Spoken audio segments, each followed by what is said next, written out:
എല്ലാവർക്കും നമസ്കാരം. എല്ലാവരും സുഖമായിരിക്കുന്നു എന്ന് വിശ്വസിക്കുന്നു. ഇന്ന് നമ്മൾ ഉണ്ടാക്കാൻ പോകുന്നത് മത്തങ്ങ കൊണ്ടൊരു കുഴിച്ചു കറിയാണ്.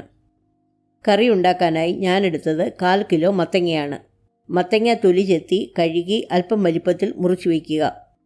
ഇനി മത്തങ്ങ വേവിക്കാനായി ഒരു കുക്കർ ഗ്യാസിൽ വെച്ച് മത്തങ്ങ, ഒരു വലിയ തക്കാളി മുറിച്ചത്, 3 പച്ചമുളക് കീറിയത്, കുറച്ച് കറിവേപ്പില, 1/2 ടീസ്പൂൺ ഉപ്പ്, 1/2 ടീസ്പൂൺ മുളക് പൊടി, 1/2 ടീസ്പൂൺ മഞ്ഞൾപ്പൊടി ഇത്രയും ഇട്ട് മത്തങ്ങ വേവാൻ ആവശ്യമായ 1 കപ്പ് വെള്ളം കൂടി ഒഴിച്ച് കലക്കി ഗ്യാസ് ഓൺ ചെയ്ത് മീഡിയം ഫ്ലെയിമിൽ 1 വിസിൽ വരുമ്പോൾ ഗ്യാസ് ഓഫ് ചെയ്യുക.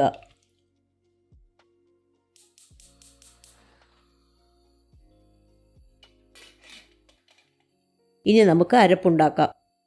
ഒരു മിക്സിയുടെ ജാറിൽ 1/4 കപ്പ് തേങ്ങ ചിരികിയത്, 4 ചെറിയ ഉള്ളി, 1/2 ടീസ്പൂൺ ജീരകം ഇത്രയിട്ട് അരയ്ക്കാൻ ആവശ്യമായ അല്പം വെള്ളം ചേർത്ത് പേസ്റ്റ് പോലെ അരച്ചെടുക്കുക. കുക്കർ നന്നായി തണുത്തെങ്കിൽ തുറന്ന് വീണ്ടും ഗ്യാസ് ഓൺ ചെയ്ത് മത്തങ്ങ ചെറുതായിട്ട് ഉടച്ച ശേഷം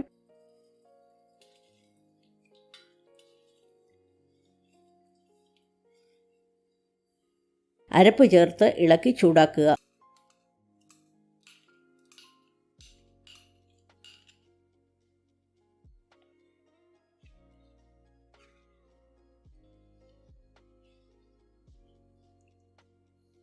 ഉപ്പ് കുറവുണ്ടെങ്കിൽ അല്പം കൂടി ചേർത്ത് നന്നായിട്ട് കറി ചൂടാകുമ്പോൾ ഗ്യാസ് ഓഫ് ചെയ്യുക.